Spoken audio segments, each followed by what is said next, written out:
ഈ കഴിഞ്ഞ ദിവസങ്ങളിൽ രാഹുൽ ഗാന്ധി പുതുയുഗ യാത്ര എന്ന് പറയുന്ന കോൺഗ്രസിൻ്റെ യാത്ര അവസാനിക്കുന്ന ദിവസം കേരളത്തിലെ ജനങ്ങളോട് 5 ഗ്യാരണ്ടികൾ പറഞ്ഞിരുന്നു. അതായത് UDF അധികാരത്തിലേക്ക് വന്നാൽ നടപ്പാക്കാൻ പോകുന്ന വാഗ്ദാനങ്ങളെക്കുറിച്ചാണ് അദ്ദേഹം വളരെ കൃത്യമായി പറഞ്ഞത്. അത് വലിയ രീതിയിലുള്ള ഒരു ചലനമാണ് യഥാർത്ഥത്തിൽ കേരള രാഷ്ട്രീയത്തിൽ ഉണ്ടാക്കിയത്. കാരണം ആ വാഗ്ദാനങ്ങളെല്ലാം തന്നെ വലിയ വാഗ്ദാനങ്ങളായിരുന്നു എന്ന് പറയേണ്ടി വരും. ഇത് നമ്മൾ ആദ്യമായിട്ടല്ല കേൾക്കുന്നത്. കാരണം കർണാടകയിൽ ഇതുപോലെ തന്നെയുള്ള വാഗ്ദാനം കോൺഗ്രസ് കൊടുത്തുകൊണ്ടാണ് കോൺഗ്രസ് അധികാരത്തിലേക്ക് വന്നത്. അതുപോലെ തെലങ്കാനയിലും ഇത്തരത്തിലുള്ള വാഗ്ദാനങ്ങളൊക്കെ തന്നെ കൊടുത്തിരുന്നു. പിന്നെ ഇപ്പോൾ ഇതൊരു പതിവ് കൂടിയാണ്. പലപ്പോഴും ഇന്ത്യയിലെ രാഷ്ട്രീയം വളരെ കൃത്യമായി ശ്രദ്ധിക്കുന്നവർക്കറിയാം, നേരത്തെയൊക്കെ ഒരു ആൻറ്റി ഇൻകുംബൻസികളാണ് ഗവൺമെൻറ്റുകളെ കുറിച്ച് ഉണ്ടാകുന്നതെങ്കിൽ ഇപ്പോൾ ഗവൺമെൻറ്റുകൾ പലതും ഇലക്ഷൻ അടുക്കാറാകുമ്പോഴേക്കും പ്രത്യേകിച്ചും സ്ത്രീ വോട്ടർമാർക്ക് വേണ്ടിയിട്ടുള്ള ചില സാമ്പത്തിക സഹായങ്ങളൊക്കെ തന്നെ പ്രഖ്യാപിക്കുകയും അതിൻ്റെ ബലത്തിൽ ഈ ആൻറ്റി ഇൻകുംബൻസിയെ മറികടക്കുകയും വലിയ ഭൂരിപക്ഷം നേടി ഗവൺമെൻറ്റുകൾ തന്നെ വീണ്ടും അധികാരത്തിൽ തുടരുകയും ചെയ്യുന്ന ഒരു ശീലമാണ് ഉണ്ടായിക്കൊണ്ടിരിക്കുന്നത്. അത് ജാർഖണ്ഡ് മുതൽ ഹരിയാന മുതൽ മഹാരാഷ്ട്ര മുതൽ ബീഹാർ വരെയുള്ള സ്ഥലങ്ങളൊക്കെ തന്നെ എടുത്തു നോക്കിയിട്ടുണ്ടെങ്കിൽ നിങ്ങൾക്ക് കാണാം. അപ്പോൾ അതിൻ്റെ ചുവട് പിടിച്ചുകൊണ്ട് വലിയ തോതിലുള്ള ഒരു ഗ്യാരണ്ടികളാണ്, അതായത് വാഗ്ദാനം, ഞങ്ങൾ നടപ്പിലാക്കാൻ പോകുന്ന വാഗ്ദാനം എന്ന് പറഞ്ഞുകൊണ്ട് പോലുമല്ല, മോദിയൊക്കെ പറയുന്ന പോലെ മോദി ഗ്യാരണ്ടി എന്ന് പറയുന്ന പോലെ, അതായത് ഉറപ്പായും നടപ്പിലാക്കും എന്ന് പറയുന്ന ഒരു ഉറപ്പിനാണ് ഗ്യാരണ്ടി എന്ന് പറയുന്നത്. അപ്പോൾ അത്തരത്തിലുള്ള ഗ്യാരണ്ടികളാണ് പ്രഖ്യാപിച്ചിട്ടുള്ളത്. അപ്പോൾ അതിൽ ഏറ്റവും പ്രധാനപ്പെട്ടത് 5 എണ്ണമാണ് അവർ പ്രഖ്യാപിച്ചിട്ടുള്ളത്. ഒന്ന്, സ്ത്രീകൾക്ക് യാത്രാ സൗജന്യം പ്രഖ്യാപിച്ചിരുന്നു. സ്ത്രീകൾക്ക് യാത്രാ സൗജന്യം പ്രഖ്യാപിച്ചപ്പോൾ ഏറ്റവും പ്രധാനപ്പെട്ട കാര്യം, KSRTC ബസ്സുകളിൽ യാത്ര ചെയ്യുന്ന എല്ലാ വനിതകൾക്കും തന്നെ യാത്രാ സൗജന്യം പ്രഖ്യാപിച്ചു. അത് തന്നെ നടപ്പിലാക്കിയാൽ നാളെ മുതൽ KSRTC പൂട്ടേണ്ടി വരും എന്നുള്ള കാര്യത്തിലൊന്നും ഒരു തർക്കമില്ല. ഏറ്റവും പ്രധാനപ്പെട്ട ഒരു വാഗ്ദാനത്തിലേക്ക് ഞാൻ വരാം കേട്ടോ.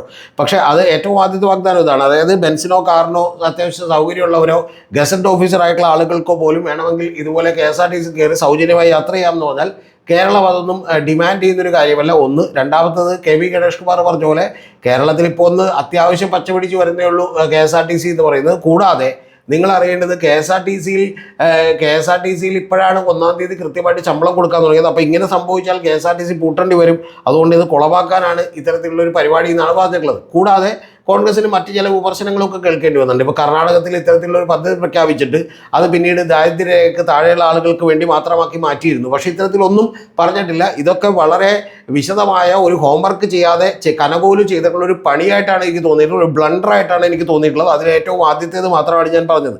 രണ്ടാമത്തേത്, ഈ പറയുന്ന സ്ത്രീ, അതായത് യുവതികളായിട്ടുള്ള ആളുകൾ, കോളേജുകളിൽ പഠിക്കുന്ന ആളുകൾക്ക് എല്ലാവർക്കും തന്നെ മാസം 1000 രൂപ വെച്ച് കൊടുക്കാൻ തീരുമാനിച്ചു. പക്ഷേ ഗവൺമെൻറ് അവകാശവാദം അവർ കണക്ട് ടു വർക്ക് സ്കോളർഷിപ്പ് എന്ന് പറഞ്ഞിട്ടുള്ള ഒരു സ്കോളർഷിപ്പിലൂടെ യഥാർത്ഥത്തിൽ ഇത് ഇപ്പം തന്നെ കൊടുക്കാൻ തുടങ്ങിയിട്ടുണ്ട് എന്നുള്ളതാണ് അവർ പറയുന്നൊരു കാര്യം. എന്താണെങ്കിലും അതവിടെ നിൽക്കട്ടെ, കാരണം അത്തരത്തിലുള്ളൊരു വാഗ്ദാനം കൂടി വെച്ചിട്ടുണ്ട്. എന്ന് പറഞ്ഞാൽ കേരളത്തിലെ ഏതാണ്ട് മുഴുവൻ വനിതകൾക്കും തന്നെ ഇത്തരത്തിൽ സൗജന്യങ്ങൾ കിട്ടുന്ന ഒരു പദ്ധതിയാണ് പ്രഖ്യാപിച്ചിട്ടുള്ളത്. പിന്നെ മൂന്നാമത്തെ പ്രധാനപ്പെട്ട കാര്യം എന്ന് പറയുന്നത്, ഇപ്പോൾ 2000 രൂപ വെച്ച് കൊടുത്തുകൊണ്ടിരിക്കുന്ന ക്ഷേമ പെൻഷൻ അത് 3000 രൂപയാക്കി കൊടുക്കുമെന്നുള്ളതാണ്. LDFിൻ്റെ വാഗ്ദാനം കഴിഞ്ഞ ഗവൺമെൻറ്റിൻ്റെ കാലത്ത് തന്നെ 2500 ആയിരുന്നു. അതിൽ അവർ 2000 വരെ എത്തിച്ചിരുന്നു. പക്ഷേ അതിനൊക്കെ ചോദ്യം ചെയ്യപ്പെടാനുള്ള വലിയ സാധ്യതകളുണ്ട്. അത് കനകോലും മനസ്സിലാക്കിയിട്ടില്ല. കാരണം ഉമ്മൻചാണ്ടി ഗവൺമെൻറ്റിൻ്റെ കാലത്ത് കേവലം 100 രൂപയാണ് കൂട്ടിയിട്ടുള്ളത്. അതിന് മുമ്പ് VS അച്യുതാനന്ദൻ്റെ കാലത്ത് 100 രൂപ ഉണ്ടായിരുന്നത് 400 രൂപ കൂട്ടി 500 രൂപയൊക്കെയാണ് ചെയ്തിട്ടുള്ളത്. അതിനു മുമ്പുണ്ടായിട്ടുള്ള 1-2 UDF സർക്കാരുകൾ കൂട്ടിയിട്ട് പോലുമില്ല. അപ്പോൾ ഇത്തരത്തിൽ കൂട്ടിയതിന് ശേഷം, ഈ ഉമ്മൻചാണ്ടി സർക്കാർ കൂട്ടിയതിന് ശേഷം തന്നെ ഏതാണ്ട് 6-7 മാസങ്ങളിലേക്ക് കുടിശ്ശിക വരുത്തിയിട്ടാണ് അവിടെ നിന്ന് ഇറങ്ങിപ്പോയത്. പ്രത്യേകിച്ച് പല പെൻഷനുകൾ ഉണ്ടായിരുന്നു. അതിൽ ചില പെൻഷനുകൾ 18 മാസത്തെ വരെ കുടിശ്ശികയുണ്ട്. പക്ഷേ ഈ പെൻഷൻ ഈ പറയുന്ന 5-6-7 മാസത്തെ വരെ കുടിശ്ശിക ഉണ്ടായിരുന്നു. അപ്പോൾ അത്തരത്തിൽ കുടിശ്ശികയുള്ള പെൻഷനുകളൊക്കെ തന്നെ ഏതാണ്ട് 33,800 കോടി രൂപയോളം പിന്നീട് പിണറായി സർക്കാർ കൊടുത്തു തീർക്കുകയാണ് ചെയ്തിട്ടുള്ളത്. അപ്പോൾ ഇതെല്ലാം തന്നെ വീണ്ടും ചർച്ചയാകാൻ വരികയും ഇവർ പറഞ്ഞാലും അത് തരില്ലെന്നും ഇവർ കുടിശ്ശിക വരുത്തുന്ന ആളുകളാണെന്നുമൊക്കെയുള്ള ഒരു പ്രചരണത്തിന് ഇത് ശക്തി പകരും എന്നുള്ളതാണ് ഏറ്റവും പ്രധാനപ്പെട്ട കാര്യം. അത്തരം ചർച്ചകളിലേക്ക് കൊണ്ടുപോയത് തന്നെ അബദ്ധമായിരുന്നു എന്നുള്ളതാണ് എൻ്റെ വിശ്വാസം. അല്ലെങ്കിൽ ഇതിനെ കൗണ്ടർ ചെയ്യാനുള്ള ഡാറ്റയും സ്റ്റാറ്റിസ്റ്റിക്സും ഒക്കെ കനകോലും എടുത്തു വെക്കേണ്ടതായിരുന്നു എന്നുള്ളതാണ് ഏറ്റവും പ്രധാനപ്പെട്ട കാര്യം. ഇനി അടുത്തത് എന്ന് പറയുന്നത്, യുവ സംരംഭകർക്ക് 5 ലക്ഷം രൂപ മുതൽ പലിശയില്ലാതെ നൽകും എന്നുള്ളതാണ്. അതൊക്കെ എത്രത്തോളം കൃത്യമായി നടപ്പിലാകും എന്നുള്ളത് നമുക്കറിയില്ല. പക്ഷേ അത് കാത്തിരുന്ന് കാണേണ്ട ഒരു കാര്യമാണ്. അപ്പോൾ ഇത്തരത്തിലുള്ള പല വാഗ്ദാനങ്ങളുമൊക്കെ നടത്തിക്കൊണ്ടിരിക്കുമ്പോൾ യഥാർത്ഥത്തിൽ കോൺഗ്രസിനോട് ചോദിക്കുന്നത്, നിങ്ങൾ പ്രതിപക്ഷത്തിരുന്നപ്പോൾ വയനാട് മുണ്ടക്കൈ ചൂരൽമല പുനരധിവാസത്തിന് വേണ്ടി നിങ്ങൾ ചില വാഗ്ദാനങ്ങൾ കൊടുത്തിരുന്നു, അതെങ്കിലും നിങ്ങൾക്ക് പാലിക്കാൻ കഴിഞ്ഞോ എന്ന് പറയുന്ന ചോദ്യമൊക്കെ തന്നെ ഉയർന്നു വരുന്നുണ്ട്. ഇനി ഇതെല്ലാം പോട്ടെ, ഏറ്റവും പ്രധാനപ്പെട്ട, ഒട്ടും അവധാനതയില്ലാതെ ഒട്ടും ചിന്തിക്കാതെ പറഞ്ഞ മറ്റൊരു പ്രധാനപ്പെട്ട കാര്യം എന്ന് പറയുന്നത് ആരോഗ്യ ഇൻഷുറൻസ് ആണ്. അതായത് കേരളത്തിലെ എല്ലാ കുടുംബങ്ങൾക്കും, അതായത് ഇപ്പോൾ 77 ലക്ഷത്തോളം കുടുംബങ്ങളുണ്ട് 2011 സെൻസസ് പ്രകാരം. അതിനുശേഷം സെൻസസ് ഒന്നും നടന്നിട്ടില്ല. സെൻസസ് നടന്നിട്ടില്ലെങ്കിൽ നമുക്കൊരു 85 ലക്ഷം കുടുംബങ്ങളെന്ന് എടുക്കാം. ആ ഓരോ കുടുംബങ്ങൾക്കും, അതിലെ ഓരോ വ്യക്തികൾക്കും തന്നെ 25 ലക്ഷം രൂപയുടെ ഇൻഷുറൻസ് പോളിസി എടുത്തു കൊടുക്കുമെന്നാണ് പറഞ്ഞേക്കുന്നത്.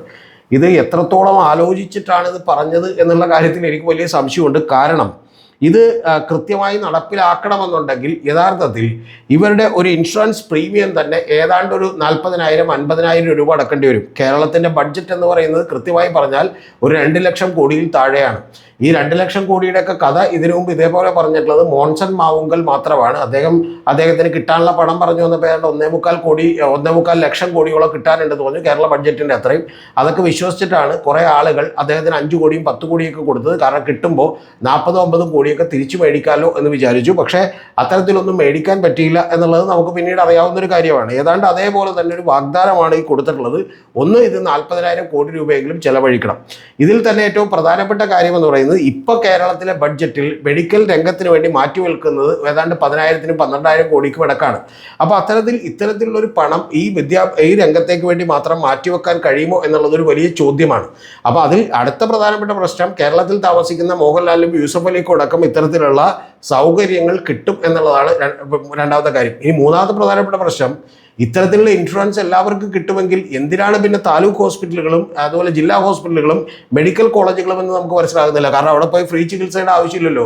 പ്രൈവറ്റ് ഹോസ്പിറ്റലിൽ പോയാൽ പോലും ഇത് കിട്ടുമെങ്കിൽ പിന്നെ അതിൻ്റെ ആവശ്യമില്ല. ഇത് അമേരിക്കയിലൊക്കെ ഉള്ളതുപോലെ തന്നെ വലിയ തോതിലുള്ള ഒരു ഇൻഷുറൻസ് പോളിസികൾ എടുക്കുകയും അതിൻ്റെ പുറത്ത് ചികിത്സ അടക്കുകയും ചെയ്യുന്ന പരിപാടിയാണുള്ളത്. ഇപ്പോൾ അമേരിക്കയിലൊക്കെ നിങ്ങൾക്കൊരു ഇൻഷുറൻസ് ഇല്ലെങ്കിൽ നിങ്ങൾ വഴി കിടന്ന് മരിക്കുകയുള്ളൂ. അപ്പോൾ അത്തരത്തിൽ പലപ്പോഴും ഹോസ്പിറ്റലുകളുടെ ചിലവ് നമുക്ക് താങ്ങാൻ കഴിയില്ല. അപ്പോൾ ഇത്തരത്തിലുള്ളൊരു കാര്യമാണ്. ഇതിനെ ഉയർത്തുന്ന അടുത്ത പ്രധാനപ്പെട്ട ഒരു വിഷയം എന്ന് പറയുന്നത്, ഇത്തരത്തിലുള്ള ഒരു കാര്യമുണ്ടായാൽ ഇത് ആർക്കാണ് ഗുണം ചെയ്യുക എന്നുള്ളത് നിങ്ങളൊന്ന് ആലോചിക്കണം. ഇത് ഗുണം ചെയ്യാൻ പോകുന്നത് തീർച്ചയായിട്ടും ഇത് നടപ്പിലാക്കാൻ തന്നെ ഒരു സാധ്യതയുമില്ല. പക്ഷേ ഇൻ കേസ് നടപ്പിലാക്കിയാൽ ഗുണം ചെയ്യാൻ പോകുന്നത് പ്രൈവറ്റ് ഹോസ്പിറ്റലുകൾക്കാണ്. കാരണം ഇൻഷുറൻസ് ഉള്ള ആളുകളെ കിട്ടിയാൽ അവർക്ക് വലിയ സന്തോഷമാണ്. കൂടുതൽ ബില്ലടിച്ചു കൊടുത്ത് കൂടുതൽ കാശുകൾ കൊടുക്കാം. ഇപ്പം സംഭവിക്കുന്ന കാര്യം എന്താണെന്ന് കൂടി എൻ്റെ പ്രിയപ്പെട്ട പ്രേക്ഷകർ മനസ്സിലാക്കണം. ഈ ഇൻഷുറൻസ് കമ്പനികൾ ഡോക്ടർമാർക്ക് കൈക്കൂലി കൊടുത്ത് ഇപ്പോൾ ഓപ്പറേഷൻ വേണ്ട, അടുത്ത കൊല്ലത്തേക്ക് മാറ്റിവെക്കാം എന്നൊക്കെ പറയുന്ന പണികൾ പോലും നമ്മുടെ മെഡിക്കൽ രംഗത്ത് നടക്കുന്നു എന്നുള്ളതാണ്. ഇത് പറയുമ്പോഴാണ് നിങ്ങൾ അറിയേണ്ടത്, ബ്ലാക്ക് സ്റ്റോൺ പോലെയുള്ള മെഡിക്കൽ രംഗത്തുള്ള അല്ലാത്ത വലിയ കുത്തക കമ്പനികൾ കേരളത്തിലെ മെഡിക്കൽ രംഗത്തേക്ക്, കേരളത്തിലെ വലിയ ഹോസ്പിറ്റലുകളൊക്കെ തന്നെ വിലക്ക് വാങ്ങുകയും ഏതാണ്ട് 6,800 കോടി രൂപയോളം അവർ കേരളത്തിൽ ഇപ്പം തന്നെ ഇൻവെസ്റ്റ് ചെയ്ത് കഴിഞ്ഞിരിക്കുന്ന അവർക്ക് ഇതുകൊണ്ട് വലിയ പ്രയോജനമുണ്ടാകും. കാരണം മഹാഭൂരിപക്ഷം പേരും പിന്നെ എന്ത് ചെയ്യില്ല, താലൂക്ക് ഹോസ്പിറ്റലുകളിലും ബാക്കിയുള്ള ഹോസ്പിറ്റലുകളിലും ചെല്ലില്ല, അല്ലെങ്കിൽ ചെല്ലേണ്ട ആവശ്യമില്ല. കാരണം ഇവിടെ പ്രൈവറ്റ് ഹോസ്പിറ്റലുകൾ പെരുകും. കാരണം അവിടെ ചെല്ലുമ്പോൾ കുറേ കൂടി വലിയ സൗകര്യങ്ങൾ കിട്ടും. ആ സൗകര്യങ്ങൾ കിട്ടിയാൽ വലിയ തോതിലുള്ള ചികിത്സ കിട്ടും. അപ്പോൾ ഇതുകൊണ്ട് യഥാർത്ഥത്തിൽ എന്താണ് ഉദ്ദേശിക്കുന്നത്, ഇതെങ്ങനെയാണ് നടപ്പാക്കാൻ പോകുന്നത് എന്നുള്ളതിനെക്കുറിച്ചൊന്നും യാതൊരു ധാരണകളുമില്ല എന്നുള്ളത് മനസ്സിലാക്കണം. ഇത് യഥാർത്ഥത്തിൽ എനിക്ക് സുനിൽ കനകോലുവിനോട് പറയാനുള്ളൊരു കാര്യം, ഇതിന് തൊട്ടു മുമ്പ് പറഞ്ഞൊരു കാര്യം തന്നെ ഉണ്ടല്ലോ, നമ്മളെ KSRTC ബസ്സിൽ സൗജന്യമാക്കും. ഈ സൗജന്യമാക്കും എല്ലാ വനിതകൾക്കും എന്ന് പറഞ്ഞാൽ ഇവിടെ നിന്ന് ബാംഗ്ലൂർക്കുള്ള യാത്ര സൗജന്യമാക്കും, 2,500-3,000 രൂപ ടിക്കറ്റ് വരെ യാത്ര സൗജന്യമാക്കും. എനിക്കറിയില്ല ഇതെന്താണ് സംഭവിക്കുന്നത്. അപ്പം അതുകൊണ്ട് തന്നെ ഇത് യഥാർത്ഥത്തിൽ സുനിൽ കനകോലൊക്കെ വിചാരിച്ചിരിക്കുന്ന ഒരു കാര്യം, തമിഴ്നാട്ടിലെ സിനിമ കണ്ടാൽ നമുക്കറിയാം, രജനീകാന്തൊക്കെ നിരവധി പേരെ ഇടിച്ചിടുന്നത് കണ്ടിട്ടുണ്ടെങ്കിൽ നമുക്കറിയാം. അതുപോലെ NTRന്റെ മകനൊക്കെ അടക്കം തന്നെ നമുക്കറിയാമല്ലോ, തെലുങ്ക് സിനിമയിലൊക്കെ വലിയ വിചിത്രമായിട്ടുള്ള പല രംഗങ്ങളൊക്കെ നമുക്ക് കാണാം. അതൊക്കെ കണ്ട് തെലുങ്കിലും തമിഴിലും അതുപോലെ തന്നെ കന്നഡത്തിലും ഒക്കെയുള്ള സിനിമകളൊക്കെ തന്നെ ഈ KGF പോലെയുള്ള സിനിമകളൊക്കെ തന്നെ കണ്ട് ആളുകൾ വിശ്വസിക്കും. പക്ഷെ അത്തരത്തിൽ വിശ്വസിക്കുന്ന ഒരു ഭൂമിക അല്ല ഇത്. കാരണം കേരളത്തെക്കുറിച്ച് കുറച്ചുകൂടി പഠിക്കേണ്ടതാണ്.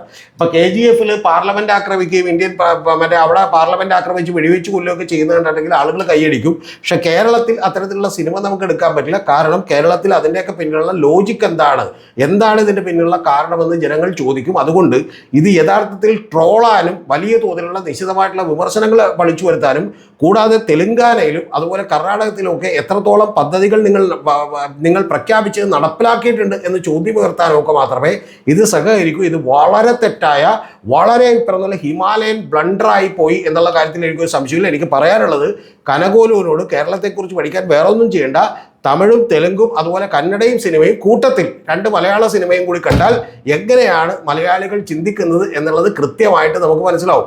അപ്പോൾ അത് മനസ്സിലാക്കിയാൽ കേരളത്തിൽ ഇത്തരത്തിലുള്ള ഒരു പ്രചാരണവുമായിട്ട് അദ്ദേഹം ഇറങ്ങില്ലായിരുന്നു എന്നുള്ളതാണ് എൻ്റെ പ്രധാനപ്പെട്ട വിശ്വാസം. അതുകൊണ്ട് ഇത് ഈ പറയുന്ന പോലെ ഒരു ഹിമാലയൻ ബ്ലണ്ടറായി പോയി എന്നുള്ളതാണ് വിശ്വാസം. ഇനി ഇത് പറയുമ്പോൾ ചില കാര്യങ്ങൾ കൂടി പറഞ്ഞുകൊണ്ടേട്ടാ. ഈ പറയുന്ന ഹിമാചൽ പ്രദേശിൽ കോൺഗ്രസ് ഇതുപോലെ ചില വാഗ്ദാനങ്ങൾ കൊടുത്തിരുന്നു. 2 രൂപക്ക് ചാണകം മേടിക്കുന്നതാണ്, 100 രൂപക്ക് പാല് മേടിക്കുന്നതാണ്. അതിനുശേഷം അത് മാറ്റി പറഞ്ഞു 3 രൂപക്ക് ഞങ്ങൾ ഓർഗാനിക് ഈ പറഞ്ഞ ഫാമിങ്ങിന് വേണ്ടി ഡീകമ്പോസ് ചെയ്തിട്ടുള്ള ചാണകം മേടിക്കുന്നതാണ്. പക്ഷെ ചാണകവും മേടിച്ചില്ല, ഒന്നും മേടിച്ചില്ല. അതുപോലെ ഈ കഴിഞ്ഞ ദിവസങ്ങളിൽ മുണ്ടക്കൈ ചൂരൽ വലയിൽ ഇവർ വെച്ചു കൊടുക്കാന്ന് പറഞ്ഞ് വീടുകൾ വെച്ചു കൊടുത്തിട്ടില്ല. അപ്പോൾ ഇത്തരത്തിലുള്ള പ്രശ്നങ്ങളൊക്കെ തന്നെ വീണ്ടും ചർച്ചയാക്കാൻ വേണ്ടിയിട്ടുള്ള ഒരു റോങ് ആയിട്ടുള്ള വളരെ തെറ്റായിട്ടുള്ള ഒരു മൂവാണ് യഥാർത്ഥത്തിൽ ഈ വാഗ്ദാനങ്ങളിലൂടെ നടത്തിയിട്ടുള്ളത്. ഇത് എൻ്റെ വിശ്വാസം എന്ന് പറയുന്നത് വി.ഡി. സതീശനോ അല്ലെങ്കിൽ രാഹുൽ മാങ്കൂട്ടത്തിലോ അതുപോലെ വലിയ പ്രധാനപ്പെട്ട രമേശ് ചെന്നിത്തലയോ ഒന്നും ഇത് കൃത്യമായി തലേദിവസം വായിച്ചു പോലും നോക്കിയിരുന്നില്ല. വായിച്ചു നോക്കിയിരുന്നില്ലെങ്കിൽ ഏറ്റവും കുറഞ്ഞ പക്ഷം ആരോഗ്യ ഇൻഷുറൻസ് ഈ എല്ലാ കുടുംബങ്ങൾക്കും 25 ലക്ഷം രൂപയാണ്. അത് നിങ്ങളൊന്ന് ശ്രദ്ധിച്ചേക്കണോട്ടാ. ഒരു കുടുംബത്തിന് മൊത്തം 25 ലക്ഷം രൂപയല്ല, കുടുംബത്തിലെ ഓരോരുത്തർക്കും എന്ത് ചെയ്യുന്നു 25 ലക്ഷം രൂപയുടെ ആരോഗ്യ ഇൻഷുറൻസ് കിട്ടുമെന്നുള്ളതാണ് പറഞ്ഞേക്കണം. അപ്പോൾ അങ്ങനെ കൊടുക്കണമെന്നുണ്ടെങ്കിൽ വരാൻ പോകുന്ന പ്രീമിയം എന്ന് പറയുന്നത് ഏതാണ്ട് കേരള ബഡ്ജറ്റിൽ ഒരു 70,000 കോടിയെങ്കിലും വരും. കേരളത്തിൻ്റെ ബഡ്ജറ്റ് എന്ന് പറയുന്നത് ഏറ്റവും കുറഞ്ഞ 1.25 ലക്ഷം കോടിയാണെന്ന് നിങ്ങൾ ആലോചിക്കണം. അപ്പോൾ അത്തരത്തിലുള്ള വളരെ വിചിത്രമായിട്ടുള്ള ചില വാഗ്ദാനങ്ങളാണ് കൊടുത്തിട്ടുള്ളത് എന്ന് പറയുന്നത് കൊണ്ട് പ്രിയപ്പെട്ട കോൺഗ്രസ്സുകാർ എന്നോട് ക്ഷമിക്കണം. പക്ഷെ കനകോലും നിങ്ങൾക്ക് വലിയ മിസ്റ്റേക്കുകൾ പറ്റി. നിങ്ങൾ ഏറ്റവും കുറഞ്ഞ പക്ഷം കർണാടകയിലെയും തമിഴ്നാട്ടിലെയും തെലങ്കാനയിലെയും കൂട്ടത്തിൽ മലയാള സിനിമയും കൂടി കണ്ടിരുന്നുവെങ്കിൽ ഈ കുഴപ്പം സംഭവിക്കില്ലായിരുന്നു. കാരണം ഇവിടെ കാര്യങ്ങൾ കുറെ കൂടി റിയലിസ്റ്റിക് ആയിരിക്കണം എന്നുള്ളതാണ് യാഥാർത്ഥ്യം.